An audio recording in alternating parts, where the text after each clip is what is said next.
Greetings, Guardians, my name is Byfear. The first teaser for the last content update before Final Shape has been shown to us, and what am I looking at here? That looks like some Guardians being forced to defend the Lost City from an incoming force of invading Hive and Pyramid ships, and I mean, what in the world is going on here? The main thrust of my video today is to try and give you context on that image, because it sure looks like the Lost City is being invaded and attacked, but sometimes stuff like this is just being used by Bungie to give us a cool image that portrays the theme of what's happening. So that's today's question. Is this hype or is this happening? Because if that's what's going on, we have some pretty serious developments going on in Destiny, and I'd like to talk about those as well. So, the Lost City is being invaded, at least that's what the art here seems to show. I want to make it really clear though, a premise like that is a pretty incredible thing to have cooked up in the short amount of time that Bungie's had to work on all this. So I want to address this from the very start and just put everyone in a place where we can temper our expectations. The imagery being presented here is all thematic and iconic. The pyramid ships, the Guardians at the center in the trio as per usual, the Hive on the periphery, the OG frickin' tower in the background, which we will talk about at the end. It's all very iconic imagery, and it makes me wonder if it's just there to be cool art for the sake of teasing the content update. This is something I'm hesitant to get my hopes up for, because if the Lost City is being invaded, then that's going to look really awkward next to Lightfall. You know, the moment when we got a whole expansion about the invasion of the city of Neomuna, which, in at least narrative and logical terms, certainly is a bigger deal because it had the Veil. But in emotional terms, to me, matters a whole lot less than if the Lost City was being invaded. I mean, you know, even if the Traveler is up in space and the enemy doesn't need to do it, hitting us here at home is a gut punch. I feel like perhaps it was the gut punch we needed instead of going to Neomuna, but hey, what do I know? The point I'm making here is that Bungie is playing with a little expectations fire at the moment.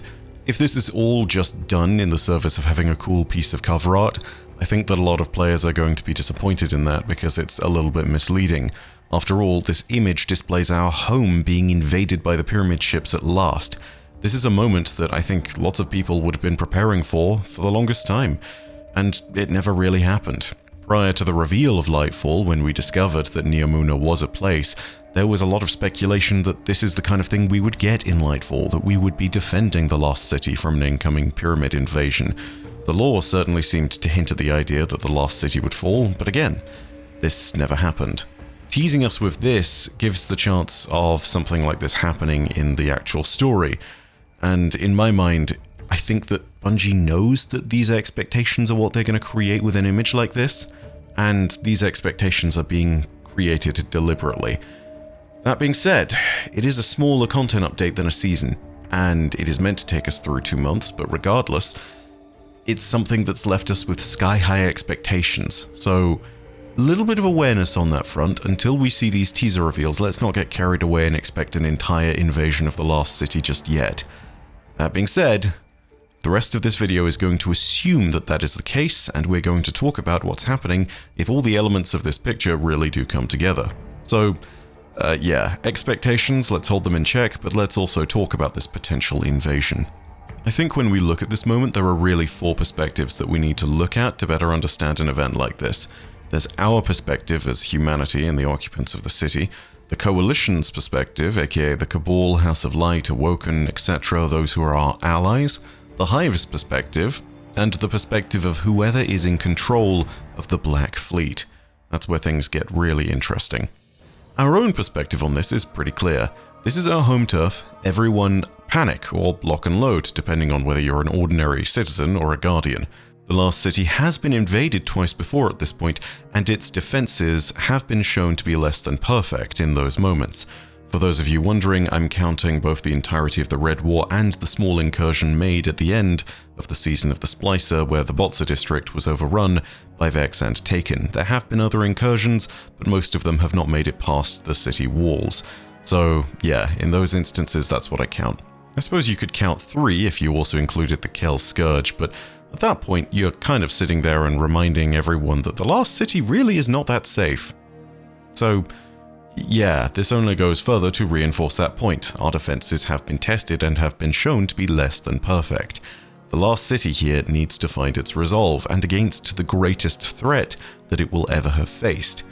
We are at our weakest here, but narratively, we now have a chance to do something that I've wanted to see happen for years, and that's to actually interact with the people of the last city and go down into the streets to defend them there properly. For years, we've been sat in our ivory tower quite literally in D1, and we've been above and separated from the people we're meant to be defending.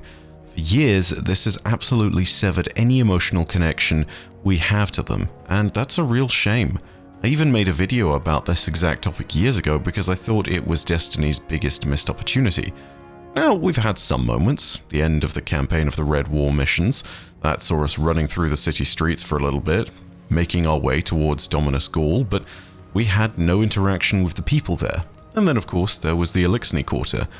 But, you know, Season of the Splicer and Season of the Plunder, despite being neat, they don't really represent what I'm talking about either. The last city is under attack, and we're down in the streets defending them block by block. This is a chance to make a tangible difference in the lives of the people of the city, and probably even directly save them too. This is something Guardians have been missing for over a decade. We have to look at this as well from the perspective of the Coalition, because this is a huge opportunity for all of us in that regard.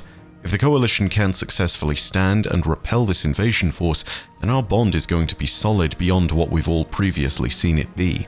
This is one moment where we truly could show that this is more than an alliance of convenience against the Witness, and that we can fight as a truly unified force under a single banner. I mean, imagine the little stories of a random cabal saving some citizens in the city only to be joined by a Splicer, a Guardian, and an Awoken Corsair to fight off an incoming Tormentor. You know, there's potential for iconic narratives to begin here, something which could really forge an alliance that's stronger than the one we already have in the fires of this joint suffering that we'd all have to endure. And if it means that the people of Earth get saved along the way, if we have some interactions with them there, if there are stories that connect us to the people we're meant to be defending, that I think fills in an important emotional link that we have lacked in Destiny for so long. The fact that we would be defending this as an entire coalition also opens the door to future combined coalition operations, where we get the ability to go and fight alongside our allies in their own theaters of war. I mean, the obvious one as well is, if Keitel declares that this is a glorious victory and is impressed enough, who knows, maybe we'll become the tip of the spear for Tora Bartle's reclamation, and that's a fight I want to see firsthand. If we're fighting down in the streets, I think we should also be thinking about the House of Light. After all, this is their home now too, so I would expect Mithrax, Ido, and Spider to be very much involved in this. And when the matter of defending the Eliksni and humanity is concerned, you can throw in Saint into that list too, for that matter. I think if there is an on-the-grounds kind of operation here defending civilians, those four may be intimately involved, even if Spider is there just purely to save his own skin or cut himself into some profits for an operation that he's somehow set up in the middle of all this nonsense. Now, to look at it from the other side of things, let's talk a little about the invaders. The Hive are the main forces pictured here, and from what these images show us, we can immediately tell something about them, which is that they're probably the brood of Xivu Arath or some other Hive ascendant who is still aligned with the Witness. If this is Xivu trying to claim a glorious victory against the forces that robbed her of her immortality, then this conflict is going to be an unbelievably important moment in Destiny's narrative and the story of the Hive generally. This may in fact be the equivalent of the Hive's Twilight Gap. Let me explain. The Hive are both vicious and political animals.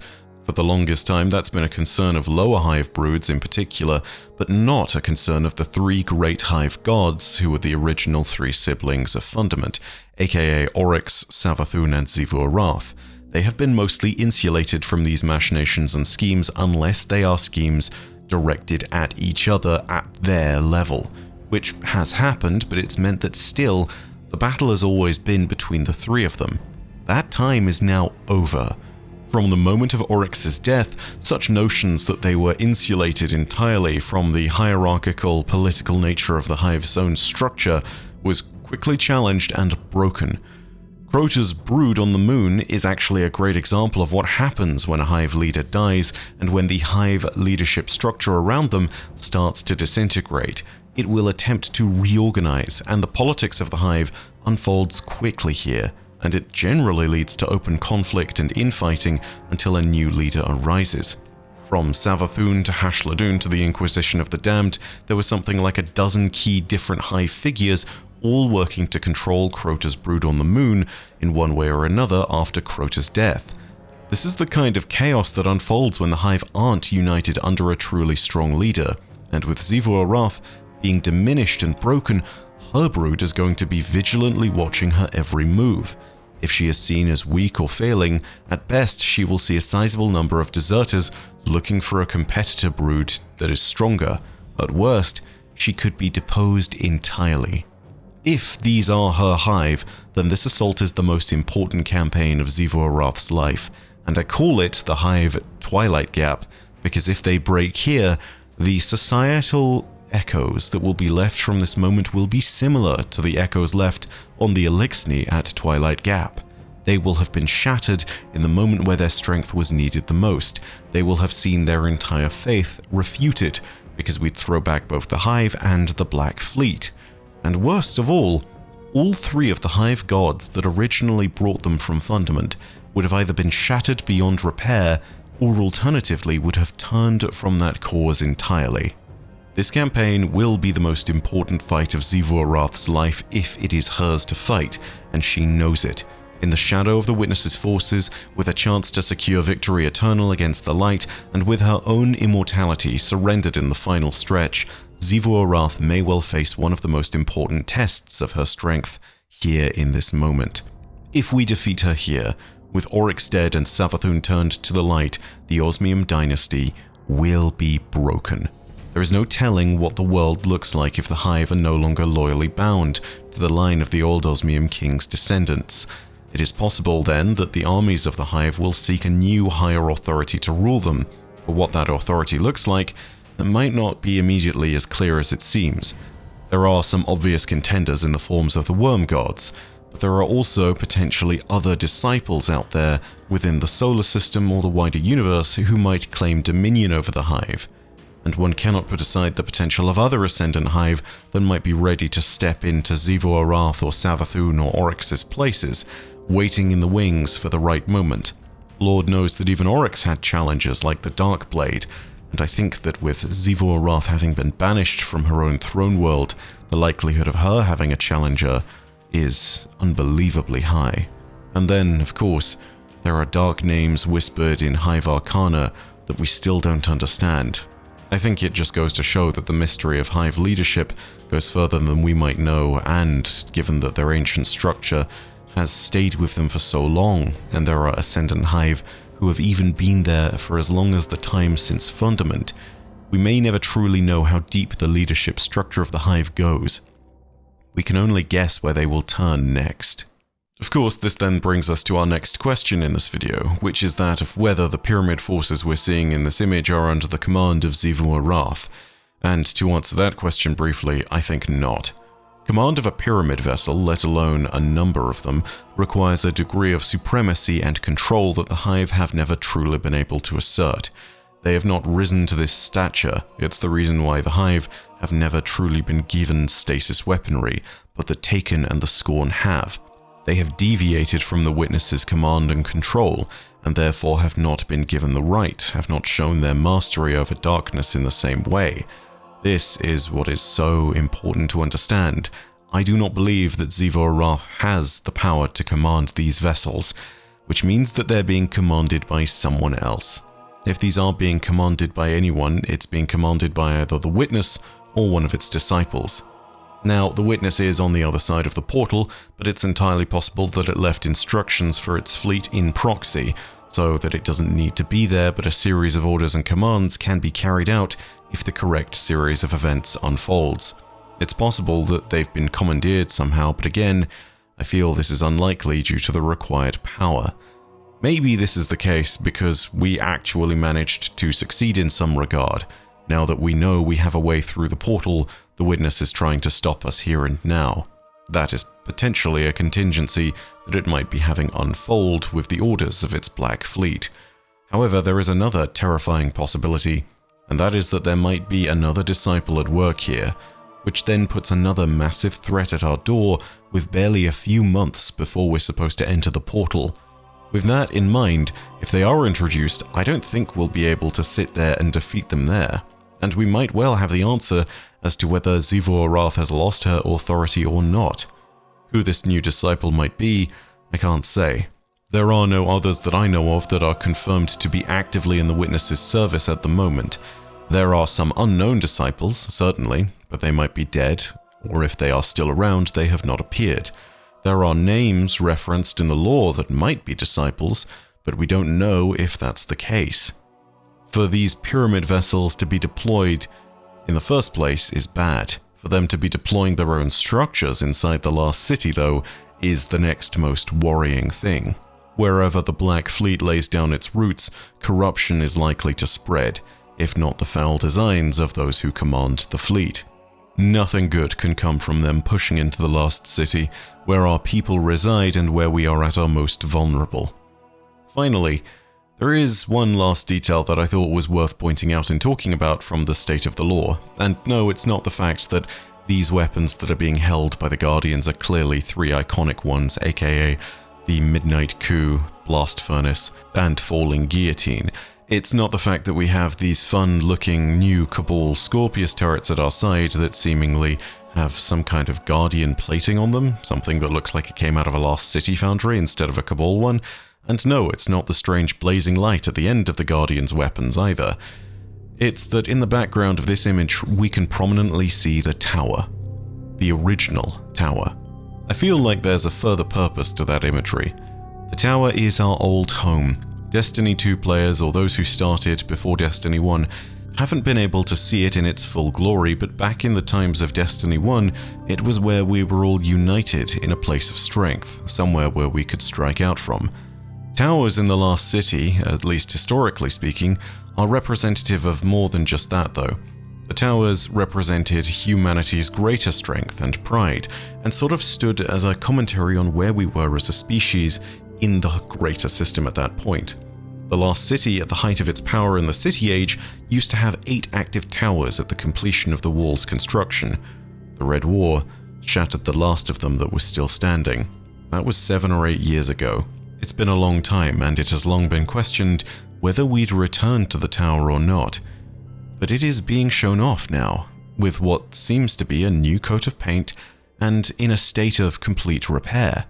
This raises the specter of that possibility once again. If there ever was a time for us to return to our old home, this might be it. There'll be more to talk about as the 3 live streams for Into the Light come along, but for now, there is a little speculation for you. I guess we'll see if we have a fight coming to the Last City or not. If it is, let's look out for the leaders of this invasion. That's where our story really lies, and that is where we're going to be able to tell the most about what happens next. Whoever rises from the ashes of the Witness's forces will be a threat to watch in the future, and we may well be introduced to them first here. But that's all from me for now. Thank you so much for watching. If you enjoyed the video, go ahead and leave a like, and if you have your own thoughts, leave them down below in the comments section. Let me know, what do you think? Do you think the image is hype, or is it actually happening? Do you reckon there will be an invasion of the Lost City? Or do you think that this is all just marketing push? I'm not sure. Maybe it will be, maybe it won't be. Also, if you want more Destiny content and to keep up to date with everything, go ahead and hit subscribe and the bell next to subscribe. Do all the algorithm things as per usual. Thank you so much for watching though, and know that your viewership as always is quite enough for me. And that in the meantime, my name is Byf. Parodacia ad Astra. I'll see you Starside.